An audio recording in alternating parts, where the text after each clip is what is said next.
Urátka, v tomto vlogu si ukážeme, odkiaľ bere táto prevádzka Bystric v Záhorskej Bystrici svoje suroviny. Samozrejme, v každom menu musí byť niečo pre klasika. Že proste koľko ľudí je, že dojde dobrý deň, že nevím čo, vypražaný syr. Tak tu ten vypražaný syr vypadá tak. Je to taká lepšia odnož vypražaného syra. Vyzerá, že tam je nejaká tatárska na vrchu a tak. Počuj to. No ja zakrojím. Zakrojil som.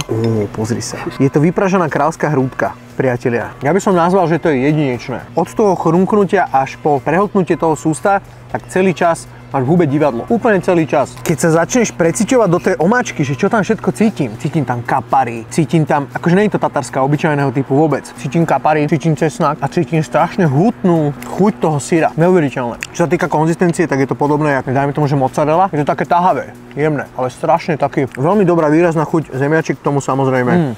Zemiačik, jaký. Nie sú opekané, sú iba varené, trošičku je tam cítiť maslo, jemne pažitka, neuveriteľné. Ale je cítiť, že ten syr je proste že kvalitný. Mŕte naložený. V spojení s tými zemiačikmi a s tou tatárskou, kvázi by som to nazval, je to niečo neuveriteľné a ja ti garantujem, že keď máš rád vypražaný syr, tak na toto sem choď. A toto si ešte nejedol. Ľahké predjedlo, ktoré by som zvolil k takému dobrému vínku, alebo len tak si posedzieť a trošičku si podzobkať niečo k nejakej dobrej limonáde, len tak niečo na záhryz. Všetko, podotýkam všetko, tu majú z domácich vecí a aj dokonca toto si robia sami tu. Je to chlebík ze sušeného ovoca.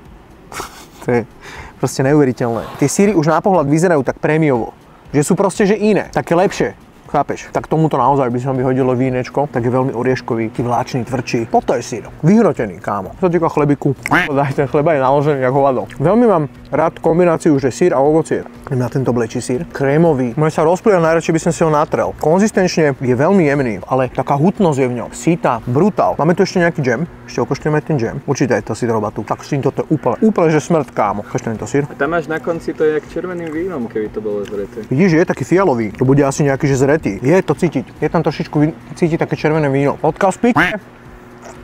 Môžu mať takéto syre. Neverím, že to robá tu. Idź mi ho zavolať. Krásny deň, priateľom. Čau. Hačaj. Priateľovia, toto je Peťo Gugal, šéf-kuchár tohto majestátneho sídla v Záhorskej Bystrici. Peťo, povedz mi prosím ťa, ja už som niekoľkokrát konštatoval tú kvalitu tých surovín, ale ten sír ma normálne že rozkopal. Povedz mi, jak je to možné a robíš to tu ty? Ne, nerobíme si to tu my, ale tak poď so mnou a ukážem ti. No poďme. Kde sa to celé vyrába.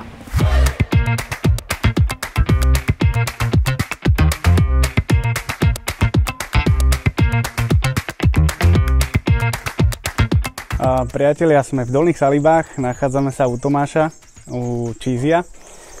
Všetko dobré. A prišli sme sa pozrieť na výrobu syrov, ktoré bereme do našej reštaurácie, do reštaurácie Bystric v Záhorskej Bystrici. A prišli sme sa pozrieť, jak to Tomáš celé vyrába a jak to tu celé funguje. Ďalej ťa už nebudem sprevádzať ja, dám priestor Tomášovi a on ti to tu všetko poukazuje. Úplne všetko, celý ten postup ma zaujíma. Dobre, takže klasický deň u mňa, dojde mlieko z farmy, tuto zvonka dojde s autom, my to cez túto dierku prečerpáme s čerpadlom do jedného, do druhého kotla, to sú 300 litrovky, väčšinou ideme na full alebo 200 litrov, dneska sme išli, že 200, robil sa čerstvý syr, čerstvá gomoja naša. Každý deň? Okrem štvrtka, áno. Teraz aktuálne ideme, že pondelok, utorok, streda a piatok. Ide výrobný deň, lebo štvrtok máme rozvoz tovaru, takže rozvážame to, čo za ten týždeň vyrobíme, alebo akurát čo máme dozreté. Postup je potom, v podstate pasterizuje sa, my všetky robíme pasterizované syry, také šetrne, ale pasterizované. Takže potom samotný výrobný proces, kultúra mliečná, syridlo, spraví sa z toho puding cca, nareže sa s týmito harfami na rôzne veľkosti, záleží, že, záleží, že či to je. Čím mäkší syr, v podstate tým väčšie, čím tvrdší chceš, tak tým menšie. A potom ďalej proces ide, buď sa dohrieva, nezohrieva sa sírenina, záleží, že aký syr sa vyrába tiež. A potom sa vyberá buď takto na stôl do foriem týchto čerstvé syry a odkvapávajú potom v podstate 24 hodín, takže do zajtra rána. Alebo ide do lisu, a kde sa lisujú a tam to sú potom tie zrejúce syry. Čo ešte všetko tu vyrábaš? Čiže čerstvé syry zrejúce? Čerstvé syry zrejúce, ale takže z čerstvých syrov máme tento klasický biely, čo je neuchutený. Z toho ide v podstate akože najviac.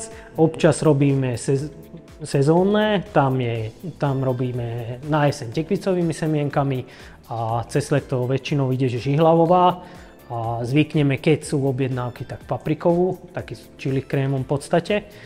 A potom z tých zrejúcich tam je potom už viac druhov, lebo máme tam základné od dvojmesačných, najmladší, niečo na štýl Goody, až po rok a pol starý, tvrdý. Všetko to tu robíš sám? V podstate zatiaľ áno. Zatiaľ fungujem ešte sám, ešte tak 2-3 mesiace. Toto, čo tu je teraz, to je už kvázi po prerábke. V podstate sa dvojnásobilo výrobná kapacita, ale ostal som sám, takže roboty je raz toľko a už to je trošku veľa. Takže, koľko syra dokážeš sám? Kilovo? Tak v podstate dá sa povedať, že cca hore-dole 10% je výťažnosť pri syroch, niečo 13, niečo 8, takže 300 litrový kotol, keď ide na full, tak to je tak 30-32 kg, tak denne to je, keď ideme z obidva, tak 60 kg. Čo máme za týždeň 4 krát, takže tak okolo 200-250 kg za týždeň. Takže mesačne to je cca tóna. Ale z toho dosť veľká časť ide do zrecích, lebo zrejúce syry tým, že máme od dvojmesačný až po rok a pol zrejúci, tak to treba furt nejak akurát čo sa hýbe, tak dorábať čím skôr, lebo však to je proces. A vlastne tie syry síce zreje, čo ja viem, 3 mesiace, príklad, jeden typ, ale ja ho musím robiť každý týždeň, každý druhý týždeň, aby furt bol. Ešte ma zaujíma, že odkiaľ bereš to mlieko? No, máme malých, skôr menších farmárov. Tuto hneď mám vedľa, v dedinke a všetko v podstate tuto v okolí, dajme tomu do 20 do 30 kilometrov.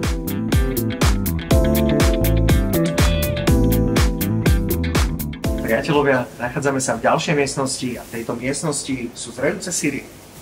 Vysvetli mi, prosím ťa, čo všetko tu máš, jak sa to vyrába a všetko o tom chcem vedieť, lebo vyzerá to brutálne. Všetko, čo tam vyrobíme, v podstate, keď sa bavíme o zrejúcich syroch samozrejme, prejde sem, tuto sa najprv nasolia, solný kadiak, kde je 20% solný roztok. Záleží na veľkosti, v podstate od 2 dní až po týždeň sa to tam solí, potom sa suší na týchto regálok trošku, nech sa spraví korka a potom to ide do regál, potom kde už dozrievajú buď, jak tieto máme, že kvázi najmladšie syry väčšinou 2 až 3 mesiace, čo sú na štýl takej Goody, a potom červenovínové, taký stred 3, 4, max 6 mesiacov. Také tvrdé syry na strúhanie, tak tie zrejú najdlhšie, minimálne rok a pol, kedy ako máme. Čiže tie sú aj najdrahšie asi? A v podstate áno. V podstate áno, lebo tam je strašne veľký úbytok. Tým, že tam čerstvé syry dáme že 13 kg zo 100 litrov a tuto, kým dozrejú, ostane už len nejakých 8. No, takže v podstate 8% len výťažnosť pri týchto, takže dosť má. V podstate z 250 litrov to vyrábame a máme len 2 takéto bochníky naraz. No. To je dosť veľa syra stláčaného. No. Jaký je tu najlacnejší syr? V podstate tieto zrejúce máme v jednej cenovej kategórii, tak tie sú tie lacnejšie, ale není nejak extrémne drahší, za to ani ten starý je o niečo. Tie zrejúce máme my tak nastavené, že skôr všetky jedna cena a tie, čo trošku viac dajú, vykryjú tie, čo majú že v podstate menej výťažnosť. Rozumiem. Najdrahší syry ktorý? Teraz asi tie hore tam sú tie najväčšie, tak potom tým, že kilovo je cena nastavená, tak tým, že oni sú také 15-16 kilovky, tak oni tam budú najdrahšie. Koľko stojí kilo takého syra? Hýbeme sa okolo 29-30 eur za kilo. Čo ešte o tomto by sme si povedali? Čo si nepovedal? Že sa čistia, v podstate otáčajú každý deň. To je s tým robiť každý deň na začiatku, potom už keď sú starší, už týždenne. Čo sa stane?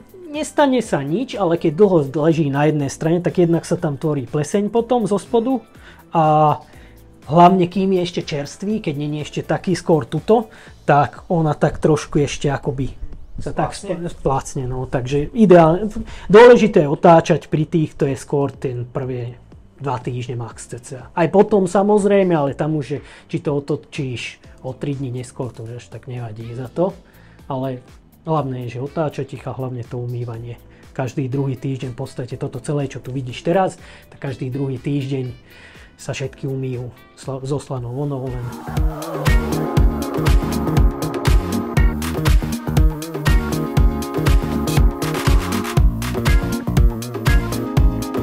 Prečo sa Peťo rozhodli práve tieto syry uvať do reštaurácie? Ešte podneť v podstate prišiel z kuchyne a zámer bol v podstate jednoznačný. Hľadali sme proste výrobcu, ktorý sedí nejakým spôsobom do nášho konceptu. Veľmi nás oslovilo, že sa jedná o takú manufaktúru, takú remeselnú výrobu syrov. Páči sa nám na tých syroch to, že na nič sa nehrajú, ale je to zamerané proste na kvalitu a to je presne to, čo chceme my priniesť našim zákazníkom. Takže preto.